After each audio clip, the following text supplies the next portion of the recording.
We're set to get underway for the morning session. Welcome to Big 12 Football Media Days Wireless Network. For those of you that weren't here yesterday, the little placards on your table, you can read that. Again, cell phones off or at least muted. We're going to have young ladies, you see them in the yellow here. If you want to ask a question, just raise your hand. We'll get you a microphone as soon as you can. But please talk into the microphone quickly. Jenny Carlson she's got her hand up. First one. You win. Please talk into the microphone clearly, as close as you can to your mouth. Give your name and your affiliation, because all the quotes today are going to be transcribed, and they're doing it remotely, so it's important that you speak directly into the mic. By the way, all the press conferences are being televised from 9 till 1 each day on Big 12 Now. They'll also be archived on Big 12 Now. And quotes and other Media Day items will be at Big12Sports.com and uploaded into the media box. Photographers, you can obviously work here, and don't forget, right through that tunnel behind me, there's a media workroom. Now, let's get down to the good stuff. In his first year, former assistant coach, former player in the Big 12, now head coach at the University of Oklahoma. Here's Brent Venables. Brent? Thanks, Ron. Good morning. Good to see everybody. Welcome to Arlington. It's great to be here. I'm really honored and proud to be here as the head coach representing the University of Oklahoma. Our football players, our coaches, their families, and certainly our administration. What an honor it is to sit here in front of you all here today. I'd also like to congratulate and recognize our players, too, that have earned the right to be here today.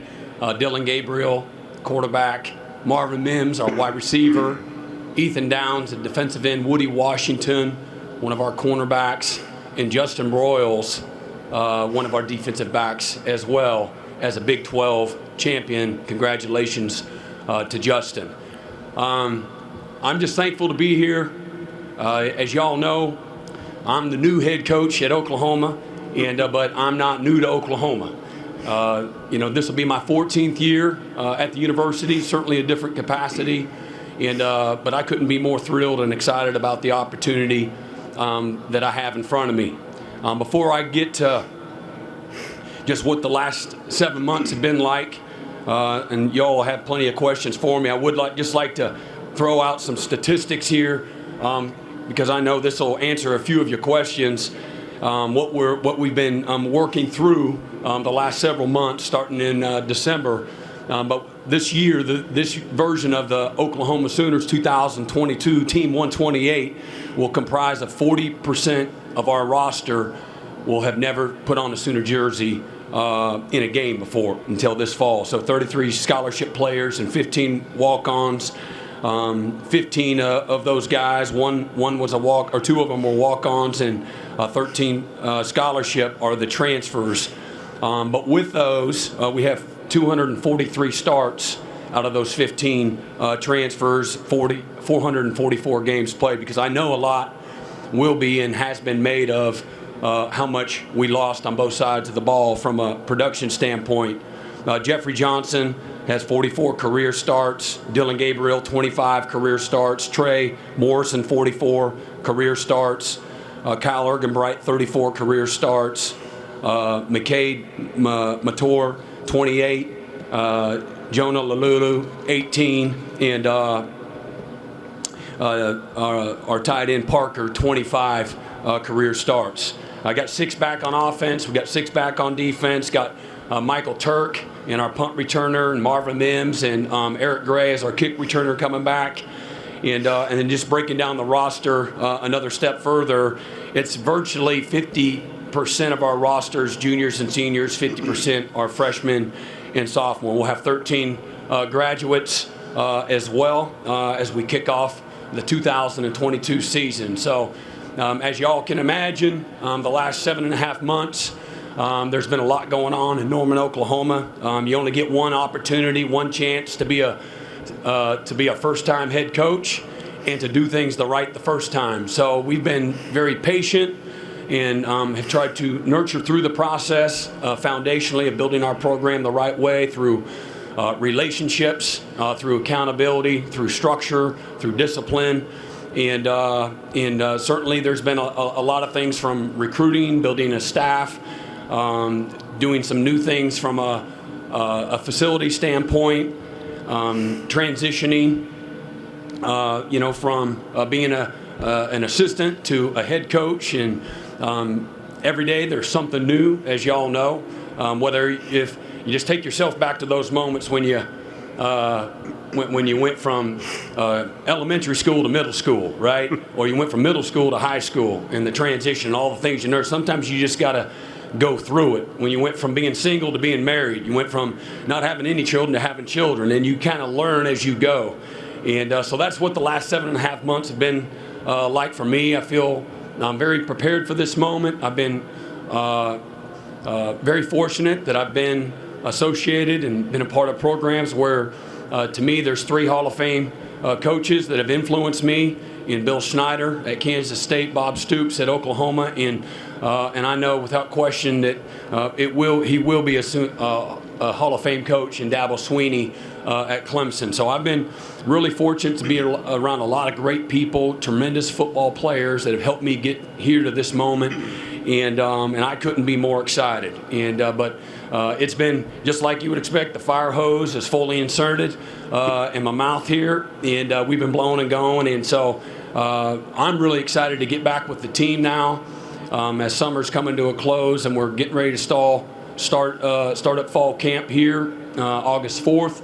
But having an opportunity to be around the players all summer. And what I love about this game that I'm associated with is the true transformation, both inside and out, that happens on these young guys' journeys. So I'm blessed beyond what I deserve to be a part of those journeys.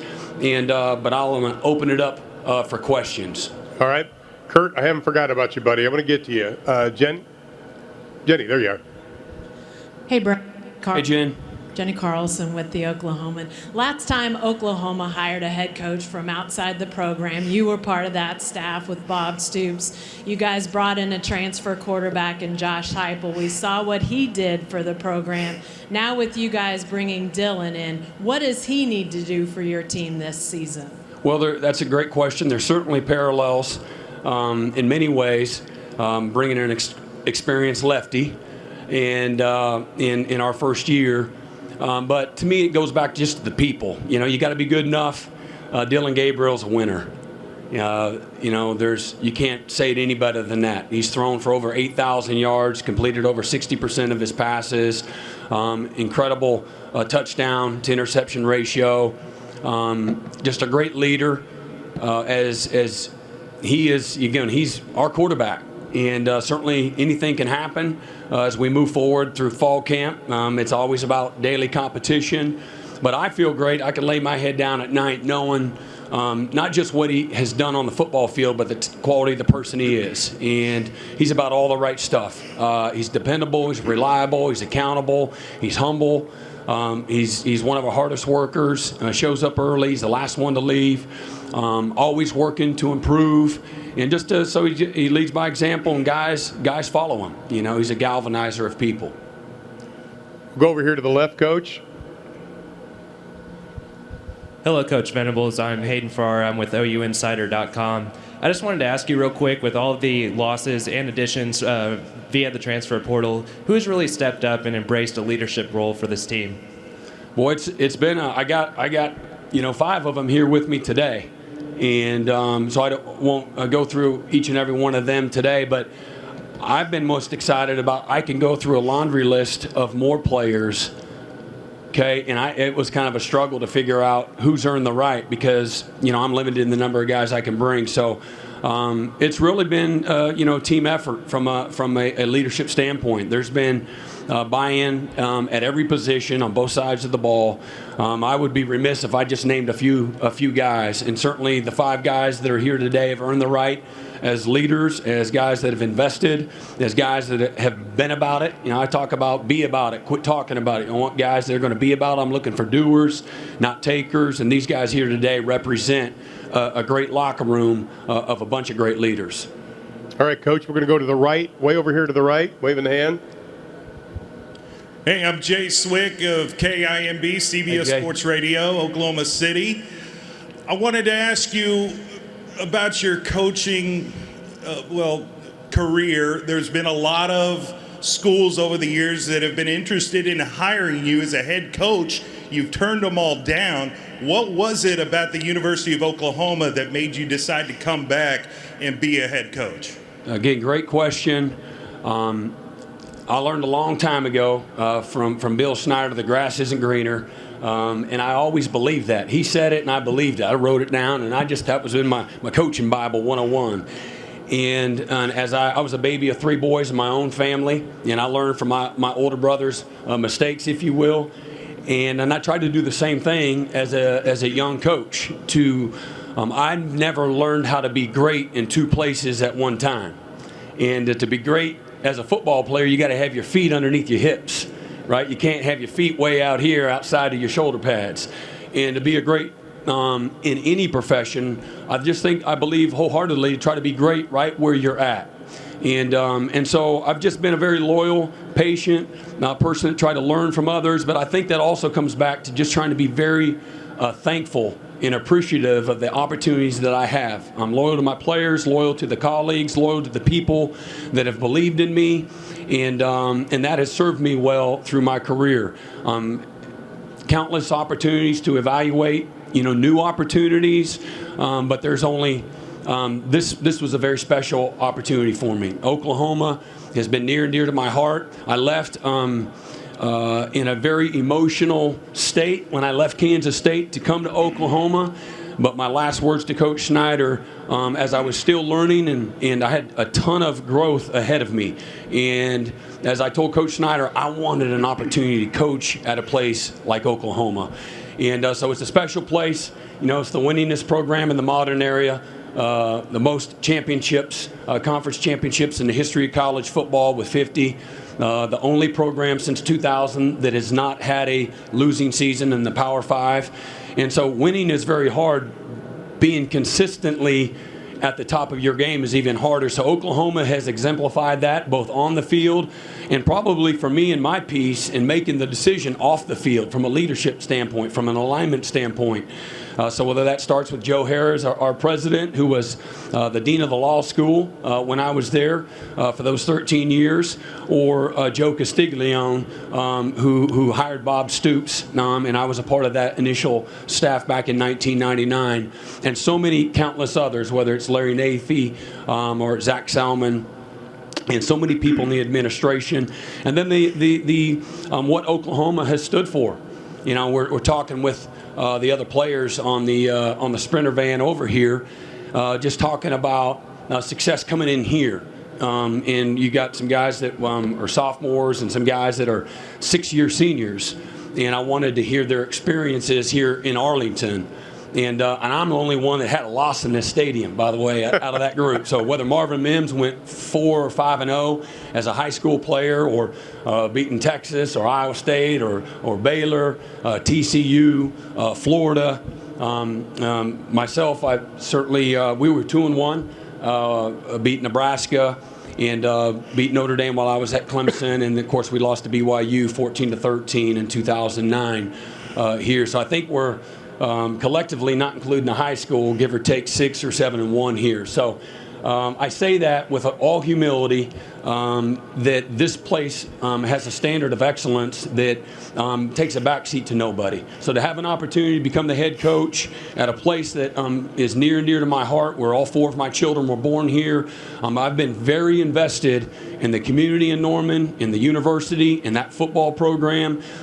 Still have great relationships. My life's all been about the people that I've been associated with that have helped me along the way. Bob Stoops, Joe Castiglione, Larry Nafee, certainly Joe Harris, and so many amazing football players at Oklahoma, and certainly the other stops that I got there, but I've had so many of those former Oklahoma players that have helped me get to this moment. And I have 17 former players on my staff. So again, I'm going to be about it, and that's what I've been a very connected person my whole life. And it's always about the people. The people always make the place, but Oklahoma's a special place. And so it was when everything got right, and I knew that I was going to be supported the way that I feel like I needed to be a successful head coach, it was a no-brainer. It was a slam dunk. All right, Kurt. Kurt Bowles, Hey, Kurt. Austin American Statesman. Hey, Brent. Oklahoma seems to have lost its identity as a dominant defensive program with great offensive powerhouses. How hard is it going to be to restore that identity to Oklahoma, especially in a league as offensive as the Big 12? Well, again, if you went to last year's press conference, wherever I did a press conference, or 10 years ago and I did a press conference, wherever I did a press conference, I'm going to really answer that the same way. Do we have to establish some standards at Oklahoma? Our standards as an offense and defensive staff, me as the head coach, absolutely. And that process took place from the moment I took the job. And very clearly, you have to rehearse your beliefs. You have to rehearse what your values are. You have to rehearse what your standards are. Continuously, as you nurture and develop a culture of excellence, a culture of great defense, what that looks like. And then sometimes you got to go through it to grow and improve. The improvement process sometimes, and for me personally, it never happens fast enough, ever. And but I also have a very good perspective on what that's going to look like, both the highs and the lows of it.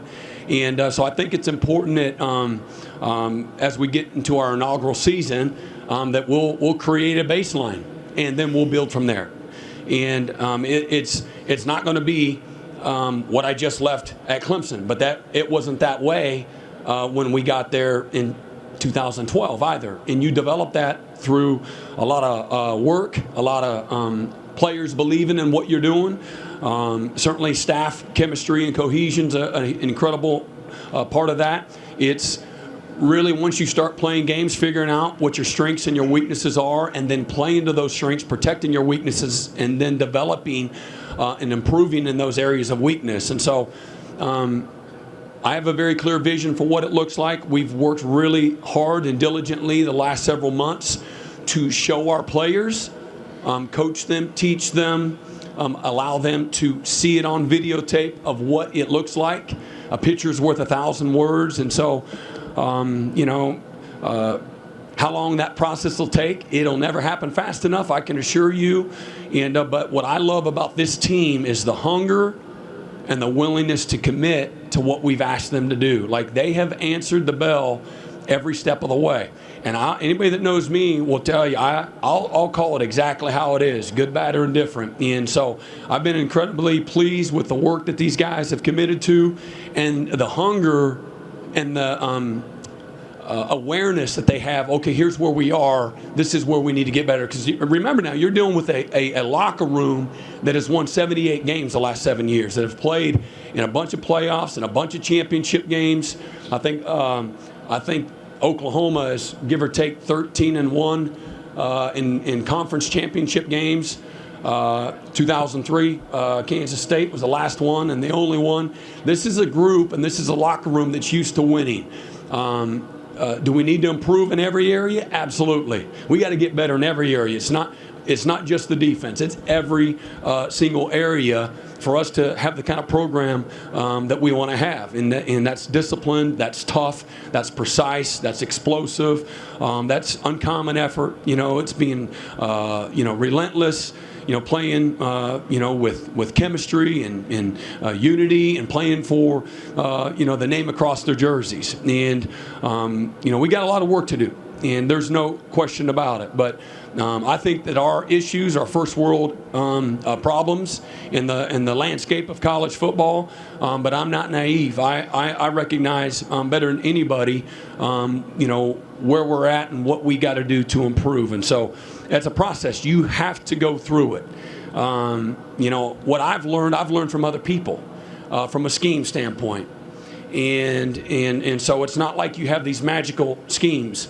But we all share in both the success and the failure. So we all have been, again, diligently putting calluses on those hands and working hard to develop an identity. And again, that'll continue to be established. My expectation as we begin our year, and a true measure of success, and I've got lots of ways to measure success, but one of the most important measures of success is, all right, where do we start August 4th and where do we end okay, the last week of November, all right? And my expectation is improvement, all right? Better than when we started. And some of it will be incremental, and some of it won't be noticeable to the naked eye, and then some of it, hopefully, it'll be incredibly transparent. And so that's when you know you're doing things the right way, that you're better at the end than when you start. It's pretty simple, and but you do that with a daily focus, and you can't worry about someday if you don't focus on today. And so literally, and that's not a cliche and everything else, that's really, young people have a hard time focusing, old people have a hard time focusing. And so it's a daily process for us. It's a daily focus of improvement, and our guys have bought into that. That's what I love. There's an innocence about this locker room that I've really have grown to love. And but the work, the commitment, and the hunger, as well as the self-awareness. And it's one thing, because nothing's more, for me as a coach, more discouraging than somebody that doesn't want to be coached, that somebody that thinks that they have it all figured out, or somebody that has an overinflated opinion of themselves. So we have a lot of humility, a lot of toughness, a lot of hunger in that locker room, and so that gives you, from a foundation standpoint, Kirk, reason to believe that, all right, that's where mindset to get us started in the right direction.